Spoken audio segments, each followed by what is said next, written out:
Spongebob Squarepants. After 24 years, the series is still alive and breathing, and no doubt forever changed Nickelodeon after the dominant network occupying the yellow sponge.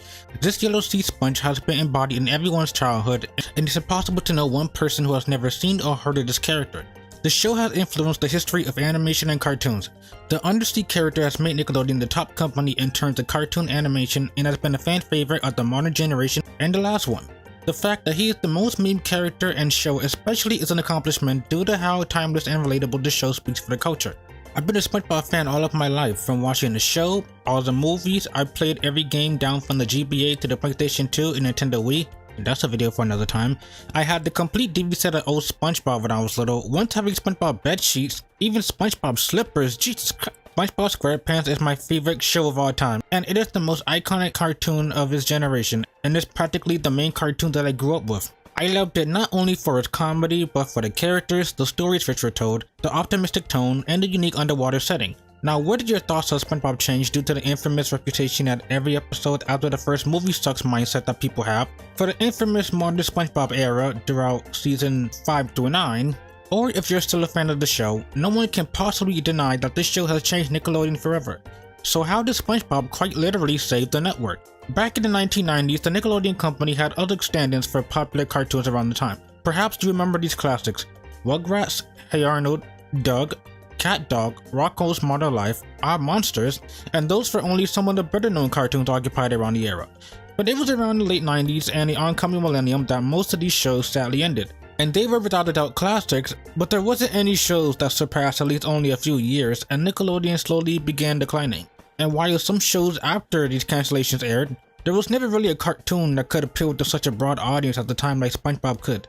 And not to say that Nickelodeon didn't have any amazing cartoons, but they never really had a cartoon that any age and any gender could get a significant amount of pleasure from.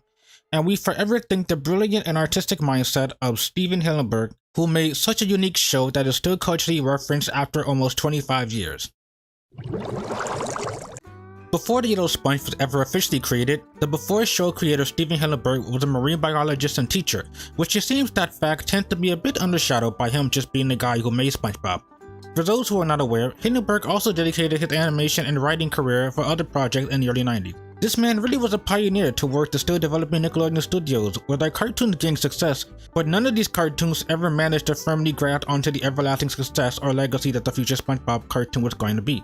Out of major respect for the guy, I would love to give credit to some of his unrecognized roots before he created SpongeBob. In the early 1980s, he was a marine biologist teaching class at the Ocean Institute, and during the midst of the job there, Stephen was also illustrating and creating his own personal comic strip that became his soon-to-be inspiration for the future cartoon. This comic strip was called The Intertidal Zone. The comic book was intended for him to teach his class as a teacher, and it featured fun facts about the undersea life. The comic strip had the main character Bob the Sponge telling fun facts about the oceanic world and creatures living there. After he finished his teaching at the Ocean Institute, he decided to pursue an animation career at Nickelodeon Studios, and his filmography was the stepping stone towards the upcoming cartoon. And this includes a 1992 short film called Wormholes, which admittedly looks a little bit unsettling, not gonna lie. He was also a director and animator in his first ever cartoon Rocko's Modern Life from 1993 to 1996. The show's success came with the colorful cast of characters combined with the show's innocent looking art style and its rather subtle and sometimes in-your-face adult humor. After Rocko's Modern Life was cancelled, Stephen immediately decided to go back to his old roots, and he looked back into the Intertidal Zone, and he was given the opportunity to make his own cartoon. And that was when his inspiration of SpongeBob design became based on Bob the Sponge. And then he got to work creating a small presentation for the Nickelodeon executives. In 1997, he produced and released a 7-minute pilot to Nickelodeon Studios, and the intro gives off a rather bizarre vibe than what we're used to. I'm ready, I'm ready, I'm ready, I'm ready. SpongeBob Squarepants.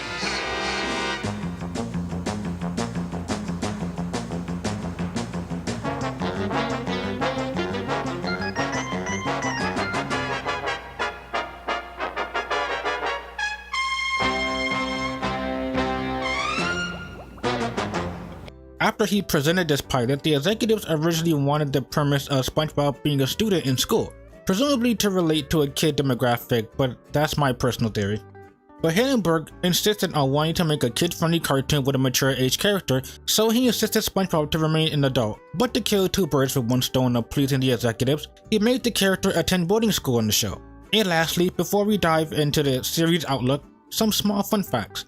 SpongeBob's original design was incredibly different compared to what he is now. He had longer pointed shoes, his face seems bigger, and his facial expressions was much more goofier. Introducing Spongebob, which was almost his iconic name, and the show itself was almost considered to be named Spongeahoy.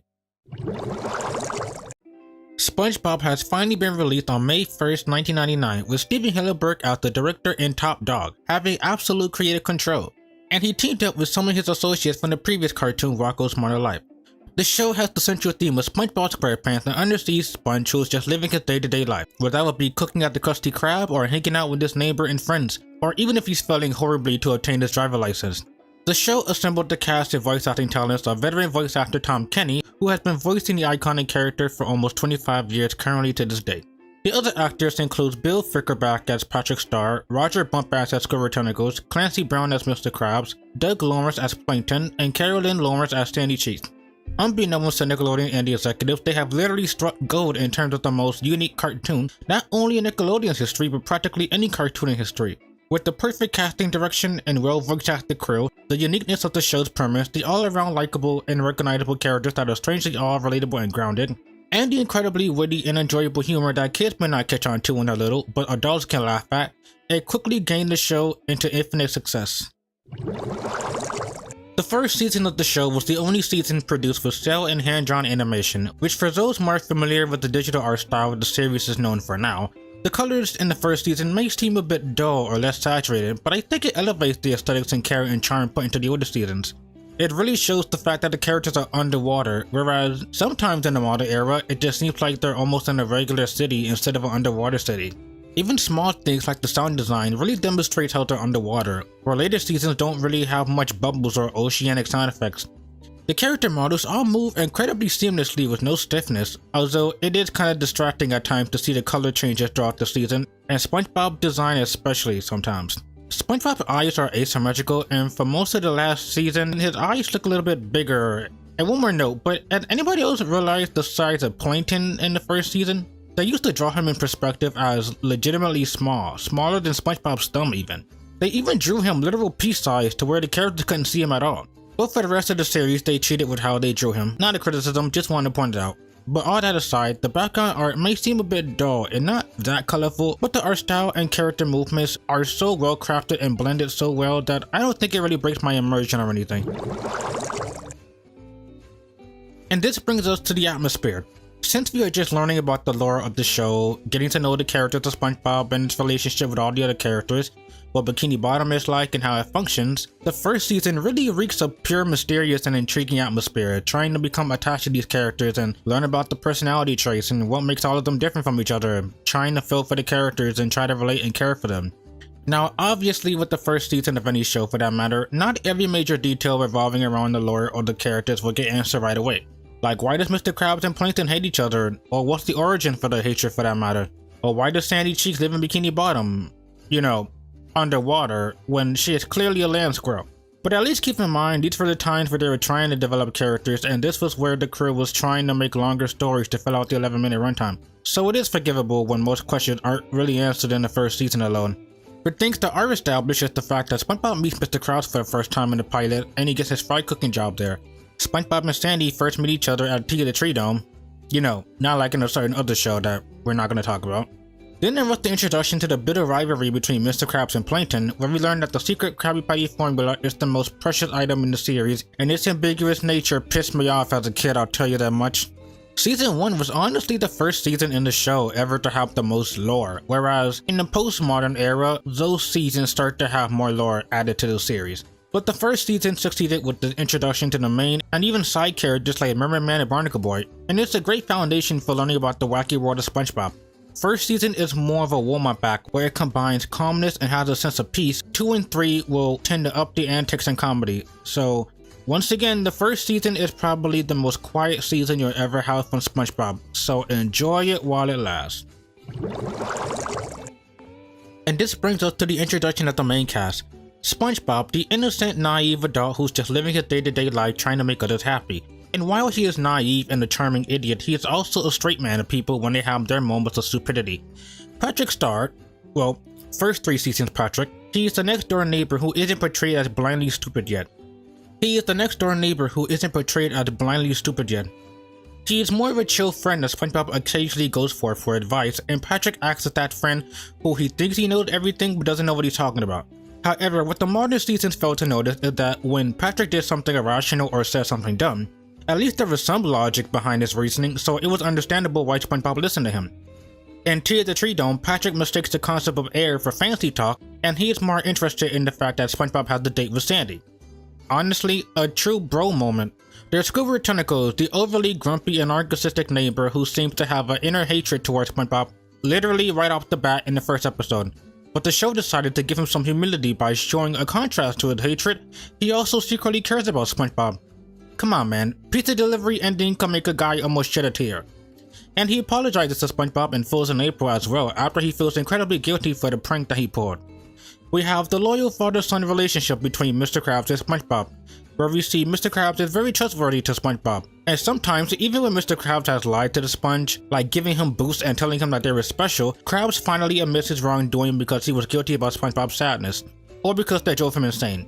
No, definitely because he was insane. But I love the episode Pickles where he stayed behind and watched SpongeBob regain his confidence after believing he was a failure.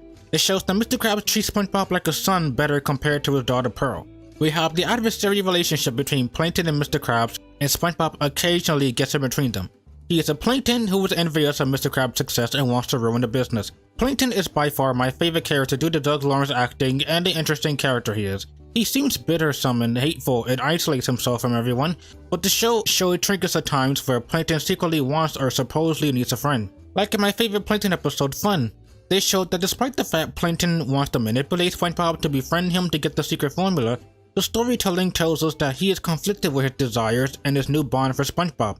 But it's shown in the end that his envious nature is what he desires more, and it gives SpongeBob more character as he believed that even the evilest person might and could have been rehabilitated. And the final main character is Sandy Cheeks, and learning about the mystery around her. We have a land squirrel living underwater for some reason. If that doesn't scream mystery, I don't know what does. She does get her own episode Texas where we see her struggle with being away from home and becoming incredibly homesick. She desires to leave Bikini Bottom and she feels alone and isolated being there. And she is so devoted to Texas, she annihilates the fuck out of Patrick for badmouthing Texas. And she even have a few episodes alongside SpongeBob where we see them bond over karate and strength of all things, like Karate Choppers and Muscle Bob Buff Pants. Even if SpongeBob is a massive weakling, it's nice to see their friendship extended after Tear the Tree Dome. And we get introduced to some side characters, but they don't really play that much of a role. But we have the introduction of Mermaid Man and Barnacle Boy, who were both voiced by Ernest Borgnine and Tim Conaway. Rest in peace to both of you. And I love their chemistry. Mermaid Man is always on the prowl for some evil, and he is still willing to stop crime even in his 80s. And Barnacle Boy cracks me the hell up and his sarcastic comments to boot. He doesn't put up with any of SpongeBob's and sometimes Mermaid Man's BS. We get 2 episodes with them, with the first one they have them coming out of retirement to fight crime again, and the second episode which extends the relationship between the heroes and SpongeBob. They were far from friends in the first episode, but after SpongeBob rescues them in the second episode, they slowly begin to warm up to him. That's nice. Previously mentioned, we got Pearl, Mr. Krabs' daughter, who wants to stay unembarrassed as possible. And speaking of her debut episode, I realize now the implication of Mr. Krabs sending his adult employee for a 15-year-old daughter's prom. Other than that, admittedly, not much is known about her. We have Mrs. Puff, SpongeBob's boarding school teacher who dreads teaching SpongeBob because he failed his driving test 38 times. 38 times, and him trying to cheat at one point was just masterful.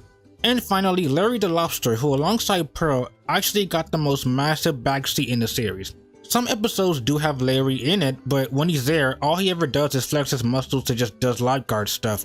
But luckily in the modern era, they began to give him an actual character. And final side character, we even get to learn more about the character of SpongeBob's #1 fan, a real-life Patchy the Pilot. A real-life pirate who really loves SpongeBob. Like, really likes him. And this is the best time to discuss the stories and plots. Admittedly, it was a bit rough. Some episodes this season felt a bit slow to start with, and it felt more like build-up. And episodes just seem a bit random and all over the place. The season was rather basic, which is perfectly fine considering the crew was just adjusting to telling multiple stories with a bigger cast of main characters. The stories in the season are pretty simple in the first half and are carried by its comedy, but as the season gets going, it starts to get more creative with the stories, which is why a lot of my favorite episodes in the seasons are in the second half. My favorite episodes are the ones that get really creative, like SB129, Sleepy Times, Rock Bottom, and The Paper. I never thought in my life an episode about a piece of damn paper would have been so entertaining and funny. While this season isn't necessarily as creative as the next ones that we get into, when it does get creative, you can get some of the show's finest episodes. The characters in the season are also at their best here, because this season establishes them, and I think it does a really good job at that. Additionally, and this is important, but there aren't many opportunities for the characters to become one-dimensional versions of themselves as they are pretty much new. So thankfully the crew didn't have to pick out the most noteworthy character trait and let that be the overall character. So by default, the characters are gonna be at their best in season 1. And this pretty much explains why this season is the only one where Mr. Krabs isn't a greedy boss who likes money. It was more because he's a pirate and his pirate motif was more prominent, and a lot of the times he does feel like a genuine boss trying to keep his restaurant running without trouble. Overall, I do think season 1 of Spongebob is an almost perfect season for its really great comedy, characters, sense of atmosphere, and an overall laid back and relaxed tone that I can appreciate. For a first season, it leaves an awesome impression, and its success was key to the show's overall success. But I will say this though, there were some episodes that were admittedly worse than I remembered, or episodes that were a bit too simple. Putting it into perspective, as a show starter, it's perfectly fine, but in the perspective as a long-running show that SpongeBob is now for almost 25 years, episodes have been created and concepts repeated themselves to death from older episodes or inspired by them. Not only were some of these episodes too simple, even the titles were self-explanatory and pretty much described the entire plot or the episode. Jellyfishing involves the characters going jellyfishing. Bubble Stand involves them blowing bubbles. And considering how many future episodes will have plots around these ideas or same premises, they tend to be a bit forgotten under the sea of thousands of episodes. The structure for this season, the episodes will have joke after joke after jokes, the plot slowly continues, then another joke and then another joke. I do love how the show doesn't forget it's strictly a comedy show, and it does have its breathing room to loosen up from the gags of the show. My main reason for not liking season 1 when I was little was because I used to find it very boring and dull. And yeah, I have to say that season 1 is a very slower paced season, and some episodes do not have as much substance either, and are pretty much simple in nature. But don't misunderstand, slower pacing does not automatically mean a bad thing. In fact, season 1 does have an advantage of that it's a very much relaxed season. I just love how calm and peaceful the atmosphere feels. I should also mention that the show really does have a unique atmosphere with its Hawaiian music as well as underwater sound effects and background art, which really gives the show a calm underwater atmosphere. This season really does have a good job at getting its location down. Some of the funniest episodes to me are episodes like The Paper, the most slept on season 1 episode. Seriously, this episode has the perfect character dynamics and creative visual gags of jokes that relates to a simple piece of damn paper.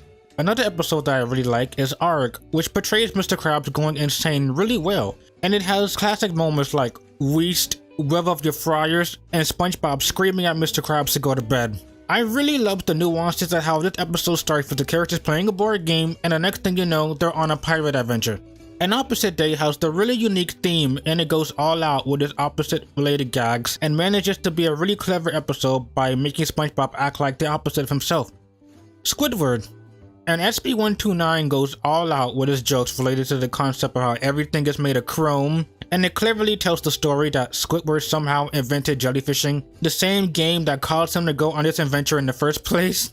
And now, before we continue to season 2, I am gonna say that season 1 is not a perfect season. Some episodes were weaker than others, and some were not as funny as the next season. I do feel like there are some episodes that I do not like as much as other people.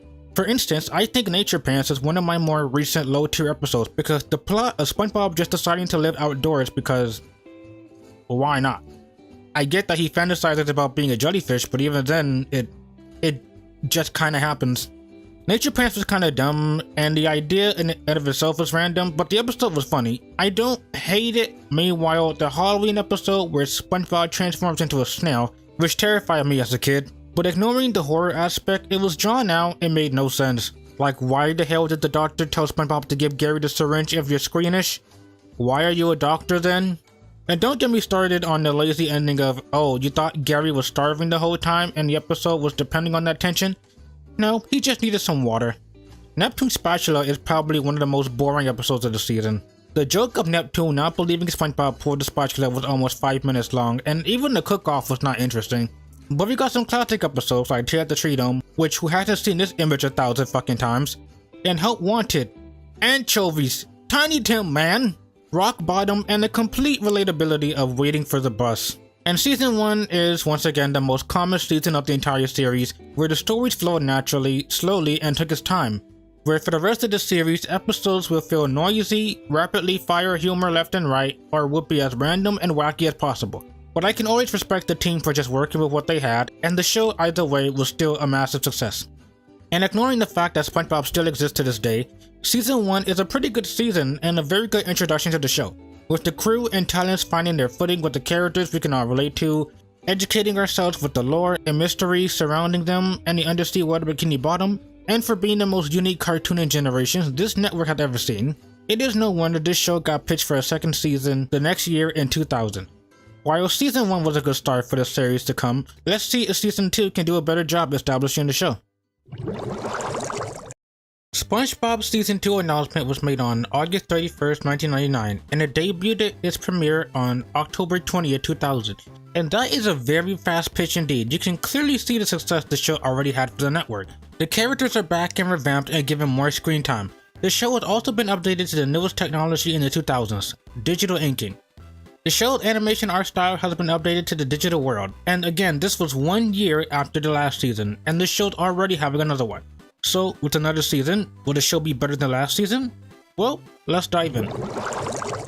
Let's begin with the most obvious transition, the animation. Previously mentioned, season 1 was all created with traditional and hand-drawn animation, whereas the animation team began to use digital inking during the season and the entire series afterwards. The art seems brighter and more saturated. SpongeBob especially went through brighter colors, and as someone who deeply respects what the cast and crew had to deal with transitioning newest technology at the time, they did a good job with the assets they acquired, and I think it's a good effort. In fact, there are only two things I could comment on. The animation switched from cell animation to digital inking because traditional cell animation was way too expensive, which is understandable honestly. The animation this season is pretty serviceable, but it was definitely much better towards the start of the season where it was more fluent and expressive compared to the end of the season. And again, towards the end of the season, sometimes the color changes are very obvious. Like instead of being bright yellow, SpongeBob at times looked very pale or a very dark yellow. In fact, Procrastination and I Was Stupid has some of the most dull coloring of the show. Okay, maybe it worked in Procrastination towards the end where things get creepy, but I Was Stupid looks very ugly to look at. But overall, I think it was a good choice for the switch. Don't get me wrong, season 1's art style is truly gorgeous and atmospheric and sets the tone of the show perfectly, but this season gives the art a better tune-up with brighter and more saturated colors and giving the show new life. With season 1 serving as the appetizer for the formula and the premise of the show, the second season gives the audience more of the chemistry and development for the characters in the Water Bikini Bottom. From giving us more time to demonstrate the characters in unfamiliar situations at the time and getting out of their comfort zones of being in the perspective of the same two characters. Like for example, instead of seeing SpongeBob and Patrick for the 10th time, they began to experiment like SpongeBob and Pearl and Bossy Boots, or an entire episode of seeing the opposites between SpongeBob and Squidward. And this was a team up I always loved just because they are so unlike the others. SpongeBob is a naive, optimistic kid, despite not being the brightest bulbs of all times, but he sees the world positively and tries to make the best out of everything. Whereas Squidward is a narcissistic guy who's just extremely miserable. It makes him all the more interesting when he is put in chemistry with SpongeBob. It was nice to see a curiosity of how the characters would bond this time. The tone towards the episodes are transitioning from calm and relaxed in the previous season to experiment more on the comedy goofy side that has sprinkles of heart and charm put into it. And there are episodes that do get downright depressing as well. I'm looking at you, Dumped. But the show at the end of the day never stepped from its bounds of being a comedy show and nothing else. Oh, and I should probably discuss the continuity. SpongeBob is a show that is known for having a plethora of continuity errors and contradicting itself a lot. And even in the classic era, it was no stranger for having continuity errors. For example, in Pre-Hibernation Week, we see Sandy fall asleep without eating for the winter, yet in Survival of the Idiots, we see her hibernating from home. In Bubble Buddy, she went south in the winter, yet in Christmas Who, she stayed behind Bikini Bottom despite it being winter. Now to the characters. The previous season was a start for introducing us to the main characters and showing their personalities, but in this season, they are more character-centric as we live in their point of views and opening the layers as we learn more about them. So if this segment seems longer than last season, it's because this season expanded upon the characters more. I think all the other characters were all given a lot more screen time and in situations outside their normal settings to mix things up and create memorable moments in the show. For Spongebob, we have episodes that display him in a more morally gray situations where he is able to hold his own and stand up for his beliefs. It's a good contrast from times where he is just naive and just goes along with everything. Like in Imitation Crabs, where he mistakes Plankton for Mr. Krabs, and we plainly see how gullible but faithful he is to Krabs, until Spongebob is manipulated enough to almost give Plankton a formula and he puts his foot down when faced between the two crabs, even if he accidentally shot the wrong one. And the episode Jellyfish Hunter, where Krabs manipulates him to capture every last jellyfish under the sea because he believed he was doing it for the better of Bikini Bottom. But when Spongebob finally finds out Krabs' true intentions, he realizes his wrongdoing and puts a stop to it. And finally, in the episode Welcome to the Chump Bucket, where Spongebob is sold to Plankton by Krabs, we see Spongebob's transition from being sad about the ordeal to just hilariously uncaring, and it is a sight to behold. This season is where we begin to see Spongebob play more of a straight man whenever everyone isn't as bright. Squidward is a stuck-in-the-mud character. He gets the most development, but we get a lot more episodes centered around his more caring side and growing a conscience whenever he hurts Spongebob's feelings. My favorite Squidward moment is in the episode Christmas Who, where Spongebob spends the entire episode trying to spread the word of Christmas, where Squidward is a total Grinch the entire time. When he believes he was finally right, he gets disrespectful towards Spongebob, and despite that, Spongebob still gets Squidward a gift. This is where, after seeing the gift, Squidward instantly has a change of heart, and in the end he decides to make Spongebob happy. While Christmas Who was more of a Spongebob-centered episode, Squidville was entirely in Squidward's point of view. It is the biggest episode that showcased Squidward and his inner feelings towards SpongeBob. Yes, he's secretly and he's openly vocal about how much he hates SpongeBob, and he finally gets his wish of being without him. In a perfect society where he has everything he ever wanted, he then realizes that life without any conflict or struggle is incredibly boring, as we see Squidward instantly misses SpongeBob. And I'm sure anyone who displays themselves as a strict person but secretly is an introvert or the giant dork or a wanting excitement out of their life, they can easily relate to a character like Squidward. And lastly, Dying for Pie Man. When Squidward gives SpongeBob a pie that he didn't know it was a bomb, despite the sea captain very subtly pointing out it's a bomb, Squidward then feels guilty, thinking as soon as sunset hits that SpongeBob's going to die. So Squidward decides to not tell SpongeBob about his supposed death and lets him live his last day on Earth. Another example that Squidward secretly cares about the guy. Though admittedly, I would be mad too if I found out I had to play pretend doctor for no reason either. It is kinda nice that even though Squidward is open about his hatred, he's just a big old teddy bear. Patrick had a few episodes where he is shown to be secretly a genius and is not as dumb as you think he is. In the secret box, he has a box that harnesses something that he won't tell SpongeBob about. SpongeBob, being the curious child he is, desperately wants to know. Patrick threatens their friendship by saying to respect his privacy, and after Patrick gives SpongeBob the opportunity to look inside, it's a piece of string. But honestly, SpongeBob should have stayed behind and heard everything. But in one instance, I think the writers went too far was in I Was Stupid. It's one of the times that I actively hated old Patrick, where he completely forgot he was treating SpongeBob like an idiot for his parents. People like to defend this episode by saying that Patrick's an idiot and he forgot the plan, but personally, I think the writers for this one had an off day and they went way too far with his portrayal. But outside of the episode, Patrick and SpongeBob are practically a singular entity where they are both charming idiots, but SpongeBob is a straight man to Patrick and less of an idiot than he is. One more example is Big Pink Loser, where Patrick is jealous of SpongeBob's accomplishments in life. He decides to copy SpongeBob in his every move to ensure that he gets an award too. A classic scenario with SpongeBob and Patrick butt heads, but you get where both of them is coming from. SpongeBob wants Patrick to stop copying him, while Patrick just wants an award. Patrick knows exactly what he's doing. You can't really write this off as stupidity. But then again, the dumbass did kind of sweep backwards. Mr. Krabs has his own interesting episodes, Krusty Love, where he falls in love with Mrs. Puff. And he has an actual relatable struggle, his love between money and relationships. You know the honeymoon phase of starting a relationship where you go head over heels for someone and you try to impress them regularly and you almost drain your entire bank account? Yeah, can you people stop doing that? But seriously, it is also a nice change of pace from him being a bit greedy for money. While he definitely is in the wrong for drugging SpongeBob and abusing his usage, it is understandable where Krabs is coming from. Nowhere near the jerkish type he will be in a modern era. He did have episodes that display how greedy he really is, like Jellyfish Hunter, and kidnapping every jellyfish for his greediness, but at least when he does something scummy, he does get his just desserts. Plankton has his own episodes to shine, and he gives us more campiness from Doug Lawrence. Him and Krabs have a competitive episode called the Fry Cook Games, where both of them are competing for their own restaurant. So how does it work when all the population eat at one restaurant and pretty much nobody else eat at the other restaurant? And finally, Sandy Cheeks. Sandy has her own episodes revolving around her as we see her struggle as a land squirrel and feeling alienated from her fish folks. We see how prejudiced fish society is towards her after SpongeBob makes jokes that probably might get him cancelled in the modern age. Sandy is made the town's laughingstock and everyone judges her. Must sucks to migrate to a town underwater, but her phenomenal episode is indeed Pre-Hibernation Week, which centers around Sandy's more sporty and aggressive nature, and boy, she does not know how to read a room, let alone SpongeBob's emotions. And Sandy wants the town ragged, and then they eventually just ditch her, which I cannot blame them one bit. But it is more comedic to see how sarcastic and caring she is for trying to save SpongeBob. And we also have the episode Pressure, where we see the competition between Sandy and SpongeBob. Who's more better, land creatures or sea creatures? We also have the episode SpongeBob, Sandy, and the Worm, where I'm not fucking kidding, I never knew this joke was a Jaws reference until I watched it. I was blown away when I made the connection. This is why SpongeBob is subtle and funnier in the classics. You don't need to watch something to get a joke because it is that subtle. But anyway, Sandy believes she is the hottest shit in town and believes she can defeat the creature, though sadly, Sandy is one of the more underutilized characters in the classic era, so if I didn't say much, my apologies, but I can only go off of what the series provided for us at the time.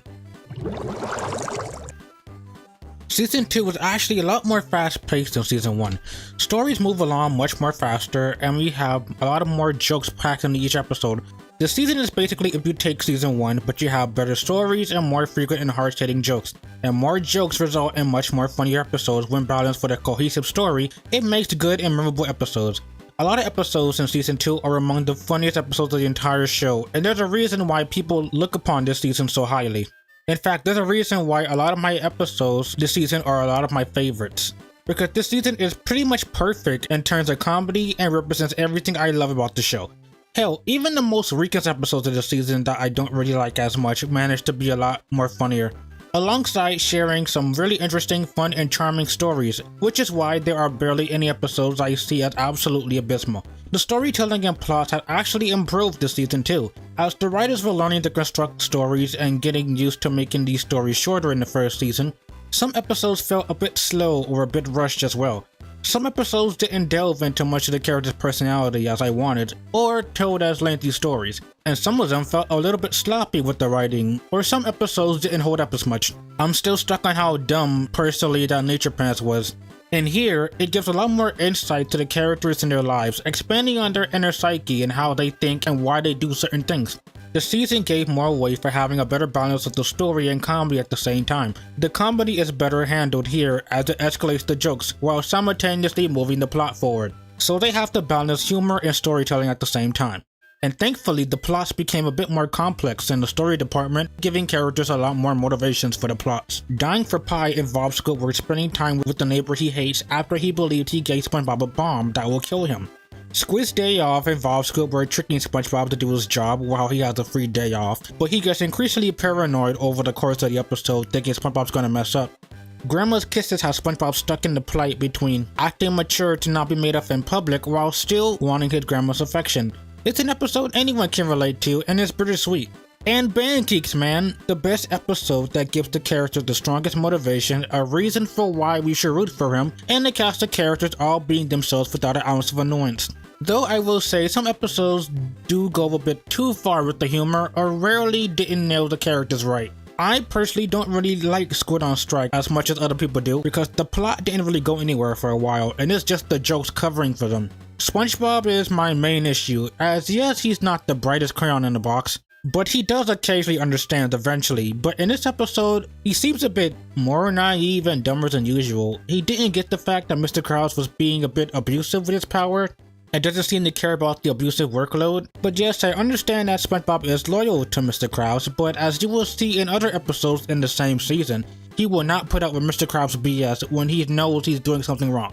Now, my least favorite episode in Season 2, shocker, it's Almost Stupid.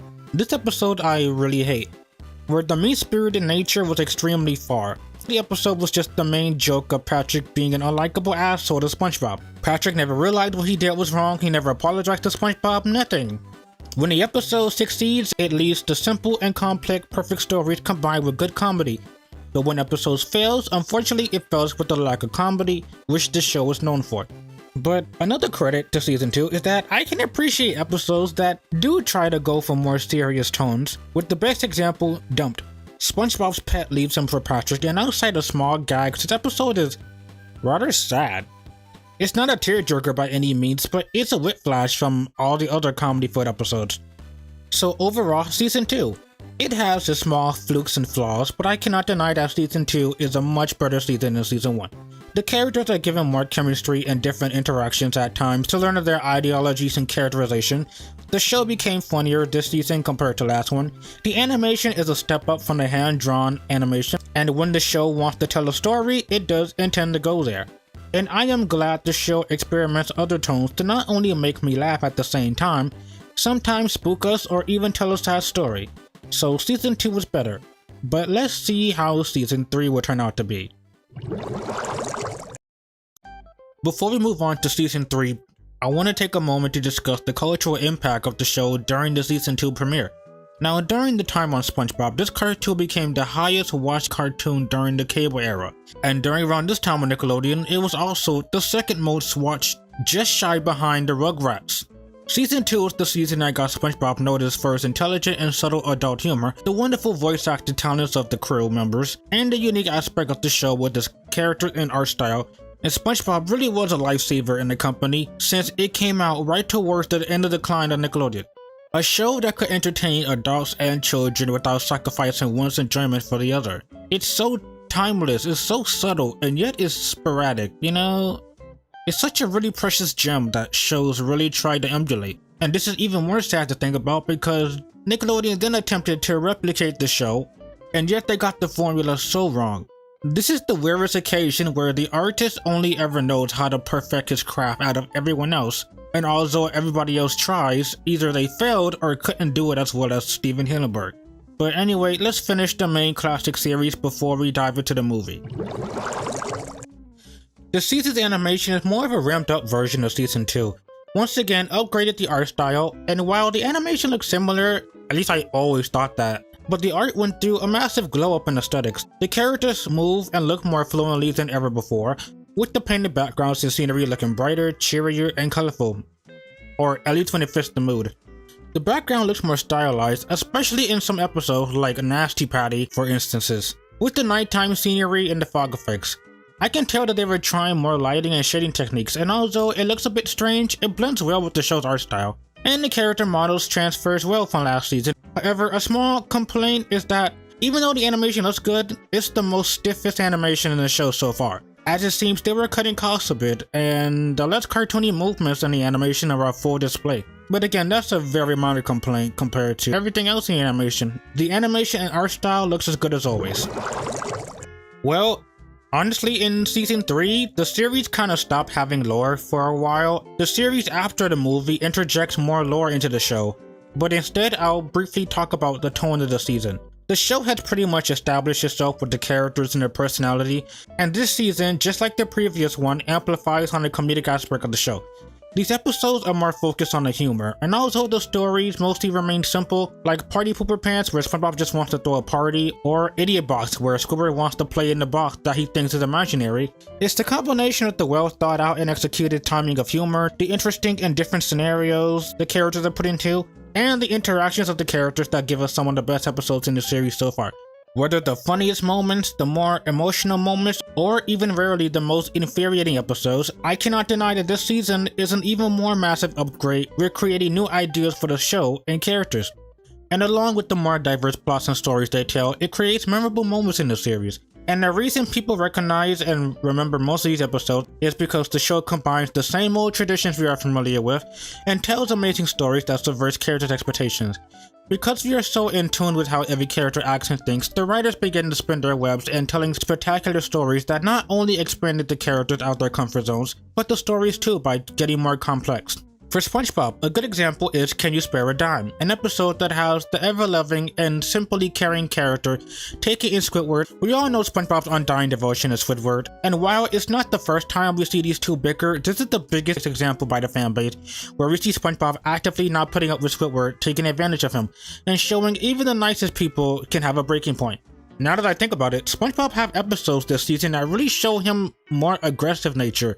In the Great Snail Race, as uncharacteristic as it is, we see Spongebob uncaringly pushing Gary past his exhaustion as he trains him in the race to beat Squidward. And it is the most hated episode in the season for Spongebob's attitude and downright awful character portrayal, but I can at least respect seeing a different side of Spongebob, I guess.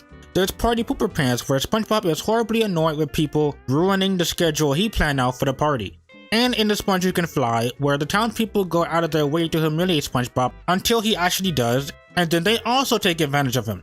Luckily overall, Spongebob still remains naive and happy-go-lucky, showing his more mischievous and childlike innocence while trying to be more mature.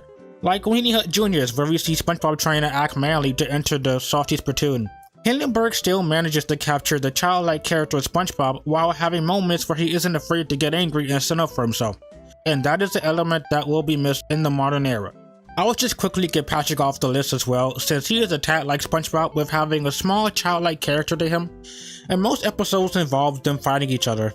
But the difference is that Patrick is more comedy-centric and is responsible for jokes when he is around, while keeping him likable instead of making him a flat-out idiot who forgets everything after 3 seconds. Again, that will be missed in the modern era. Patrick and Spongebob get into a lot of fights this season, and the contrast of Spongebob's gullibility and Patrick's lack of understanding or even intentionally fucking things up makes for good comedy. Patrick really also gives Spongebob more advice, which follows back to his season 1 counterpart of Spongebob trusting Patrick's words despite knowing he's an idiot sometimes. But you have to respect Patrick helping a friend, even if he does get him to lose a good noodle star. But Patrick does have dickish moments, and yeah, sometimes he went too far, like him refusing to take care of Junior and Rockabye Bival. Though I will admit, new student Starfish had me worried with his treatment and lack of awareness of Spongebob's pain, but it's nowhere near as bad as I Was Stupid, plus he actually does apologize in the episode.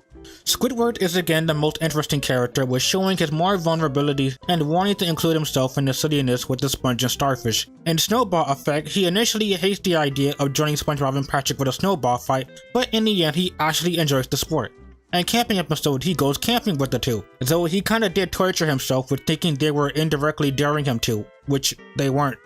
Finally, in Idiot Box, he's dying of curiosity to figure out the mystery of how imagination works in the box.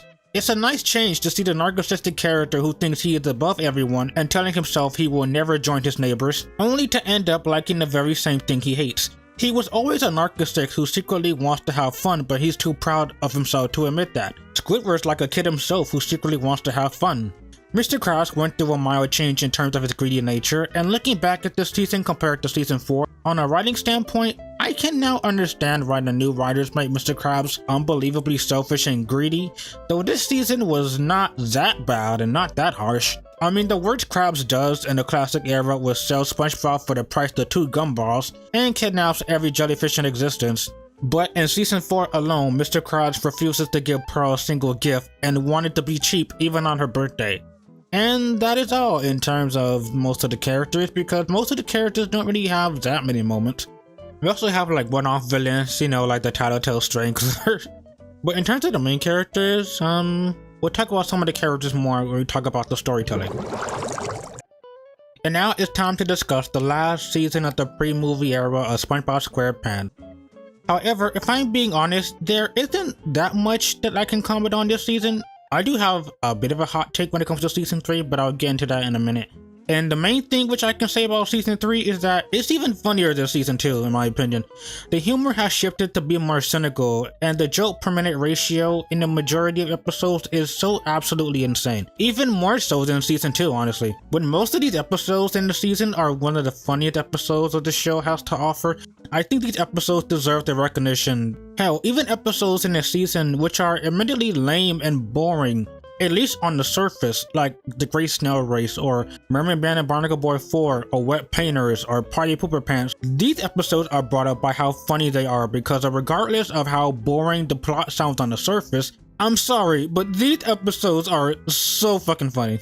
And this is what makes Season 3 masterful in quality. But that's not all. These episodes manages to tell better stories as well, as this season loves to take more risks than Season 1 and Season 2. I mean, let's look at some other episodes like The Allergy's Always Greener, or Nasty Patty, or Rockabye Vibe Out, and especially I Had an Accident. There are so many episodes like these that are absolutely thriving in the creativity department. You are never gonna find another show that is ridiculous as the ending of I Had an Accident. I mean, hell, look at the Krusty Krab training video. This episode does not even have a plot, and yet it is the most creative and funniest episode with its brilliant parody and satire and fourth wall breaks like the show has never done before. I can point to other episodes that take a lot of risk, or Doing Time's ending where they make fun of the "it's just a dream" cliche by having it be a giant Inception dream which shows no signs of ending. So you mean to tell me that Mrs. Puff was dreaming that she was in jail, imagining that somehow SpongeBob went to jail, imagining that she was in jail, and let's not forget Rockabye Vibe Out. The season's plots were definitely out there, which is another aspect of the season, which makes it a lot more surreal than Season 1 and 2. Now don't misunderstand, I'm not saying that Season 1 and 2 are not creative. They definitely have a lot of creativity, but Season 3 just goes out there. However, there is one thing I have to say about this season, and this might be a bit of a hot take and a downer note to end on, but the season's second half is not as strong as the first one. The first half of the season is probably the greatest period in the show's run. However, in the second half, it is noticeable that the team was starting to run out of ideas. And you can see that with episodes like Party Pooper Pants, or The Great Snail Race, or Krabby Land, or The Sponge Who Can Fly. These episodes were not really as funny, and they mostly just relied on one story. And even in interviews, a few writers for this season even admitted that they were getting burnt out of ideas towards the latter half of the season. But not to worry though, the fact that the crew was starting to get burnt out, it's not an insult to the season, but what I will say is while the first half of the season was better than Season 2, I kinda found the second half of Season 3 to be less enjoyable than Season 2. But now we have a movie to talk about. Let's look into the SpongeBob cinematic adventure with his journey to prove he is more than just a kid. The SpongeBob movie was a long-planned project feature dating as far back as 2002. Just shy of or after Season 3's release. Quote Steven Hillenburg himself, "I never wanted to do a movie because I didn't think that what we needed to say needed to be in the movie. Then this story idea came up for a longer format. You can't do a road trip adventure in a short format." You know what, again, I just want to say that Steven Hillenburg is a very underrated creator of any show because he tried his best to preserve his show, understanding where it needed to end on a positive note. And I do not have any vendetta towards Nickelodeon, but it is still incredibly sad that the executives have to fuck him over. But anyway, the original plot from the movie was SpongeBob saving Patrick from a fishing boat, which turned out to be the plot for Finding Nemo, but then they officially settled for the mystical quest buddy road trip movie with an epic adventure. The original cast are all here for their roles, though unfortunately, outside of SpongeBob, Patrick, and Plankton, all the other actors and characters are sadly very diminished. But we do have some guest stars that were in this movie, like King Neptune II. Why were there always two King Neptunes in the show? King Neptune was voiced by Jeffrey Tambor, and Mindy was voiced by none other than Scarlett Johansson. And finally, we have Alec Baldwin as Dennis. Not the most threatening villain name ever. Come on now, the animation is great, it's fucking eye candy. It's undoubtedly different from the show, but you don't mind it because it seems like the decision was made to make the animation more movie quality than just some Saturday morning cartoon quality. The colors and background are more oceanic and gives more atmosphere to the lively world of Bikini Bottom in bright colors to a very dark and horror-filled atmosphere in Shell City and the monster-infested trench. There were some scenes where SpongeBob, Patrick, and other characters interacted with the real world before in the show, but it's done differently here. And there are some scenes that the characters are out of the water and into the surface world, and the characters translate well in the 2D designs. The blend of traditional animation with live action is nothing new, but it's done well in this movie, and it makes it all the more enjoyable. And finally, the expressions of the characters are a bit exaggerated to make jokes and humor more visual, and boy did this movie have a few faces. But thankfully these faces are mostly used for just reaction shots than just a random face just to be funny. Of course, the animation is amazing and a great upgrade from the typical Saturday morning cartoon. All the main characters and even some of the side characters return, though sadly most of the characters are either given a few or even one line. I'm looking at you, Sandy and Mrs. Puff. Or at worst, they'll get 1-second cameos. I'm looking at you, Larry. The characters that are given the most focus are Spongebob and Patrick as the heroes, Plankton as the main villain who has completely snapped with power, Mr. Krabs as the person to be rescued, King Neptune as the secondary antagonist, and Mindy as the supportive character. The other main characters are sadly given a giant backseat or they are never seen again after the first act. Let's start with Spongebob, who gets the biggest character development in the movie. Shocker, I know. Spongebob is his optimistic and kid-like self who is excited to get promoted and become the manager of the Krusty Krab too. But he is beyond devastated when he finds out Mr. Krabs gave the position to Squidward and Spongebob is just told that he's nothing more than a kid. And this revelation sets up the core theme of the movie of Spongebob being tired of being looked down upon, and he wants to prove to everybody that he can be as mature as everybody else. Patrick is just as supportive as ever towards Spongebob, and he is the typical comic relief character who has his defining moments to be stupid, while also balancing when he has to have serious moments. And thankfully, he's not aggravating or not contributing nothing to the story, and when Patrick screws up, it is funny. Now, Plankton is a controversial character in the movie because I heard a lot of people say that they think his role is a bit over the top as this villain who has ascended far past his role as a petty guy who just wants to steal a sandwich formula.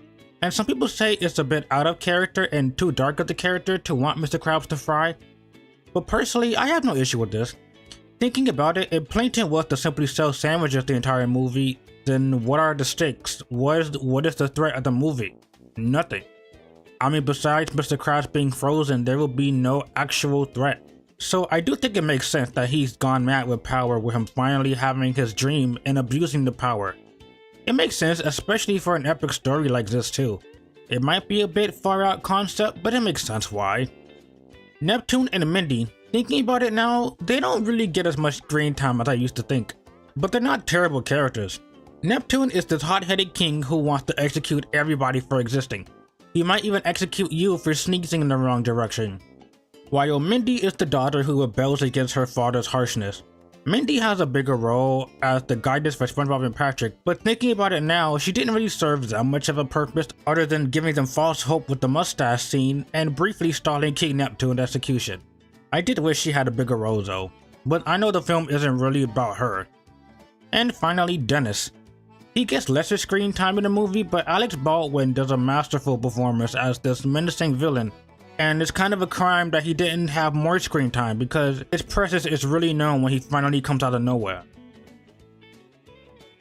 Let's end off the video with talking about the story. So first of all, the movie story is a cliche. This show has shown that it can tell really amazing stories, and yet the theatrical release is kind of the biggest cliche. But I mean, the journey is kept engaging thanks to the movie's stunning animation. The movie's animation is absolutely brilliant once again. The movement is much more fluent than the original show, and the facial expressions are more frequent and expressive. I absolutely dig the change in style used for the movie for the characters and whatnot. And let's not forget the exhilarating, detailed backgrounds, which does a brilliant job at capturing the underwater theme of the show, as well as the well-designed set pieces. Seriously, my favorite scenes are Thug Tug and Shell City. It's almost like any frame that you can pause, it turns into a painting.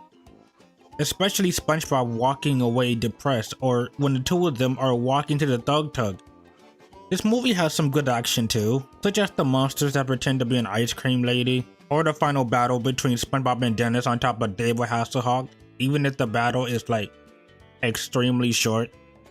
The comedy in the movie is really good too, though it is to be expected from the 3 seasons. And the movie does have its share of memorable moments like the running gag of King Neptune being bald, or Spongebob and Patrick getting drunk off ice cream. And as always, you don't need a license to drive a sandwich. So yeah, as far as the movie has its positives, I will say that animation and comedy are definitely the movie's strongest points. And finally the songs, like Ocean Man, Goofy Goober Rock, and my favorite, Best Day Ever, which was not included in the original runtime. But now I think it's time to discuss the movie's flaws, because yes, ladies and gentlemen, yes, my fish folks, this movie does have some flaws. The movie is good overall, but seeing how this movie was supposed to serve as the original finale of the show, it's kinda sad because this movie pretty much ditches most of the main characters of the show. And yes, that's right, the supposed finale of the show pretty much forgets that most of its characters exist. Squidward almost does something in the middle of the movie, and then he dies. Mr. Krabs is frozen throughout the entire movie. We're pretty much on the journey of SpongeBob and Patrick, which I know that's the point of the movie, but even then, I kind of feel like they could have at least found some way to integrate all the other characters in the movie.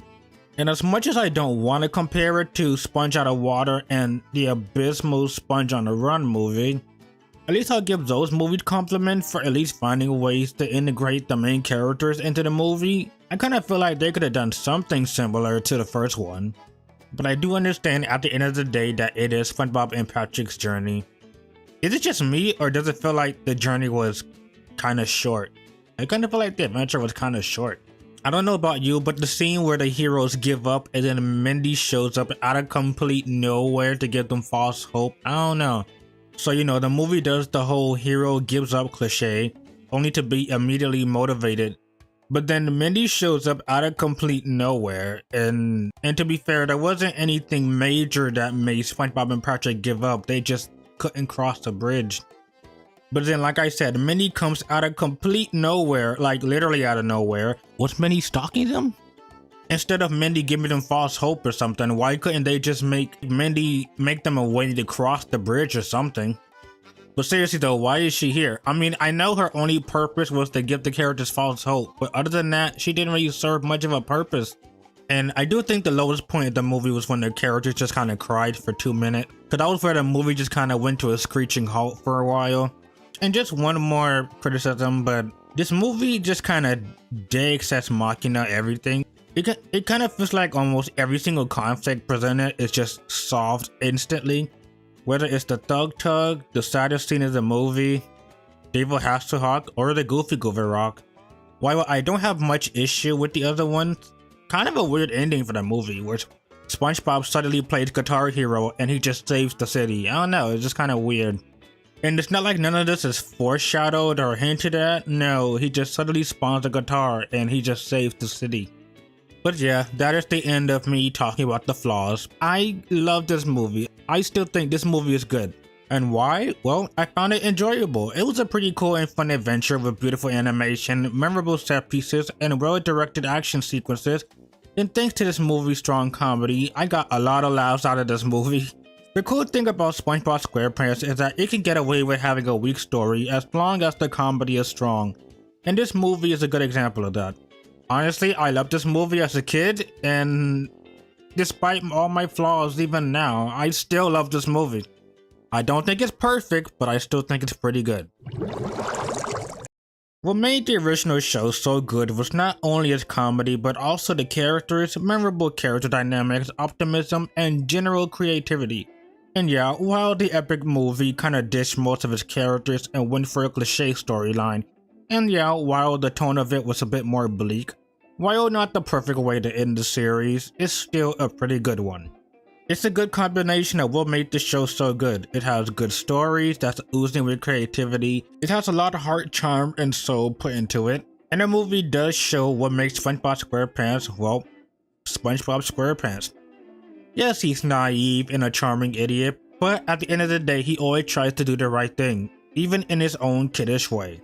So in short, SpongeBob SquarePants movie is a good movie, while a flawed movie is a good movie.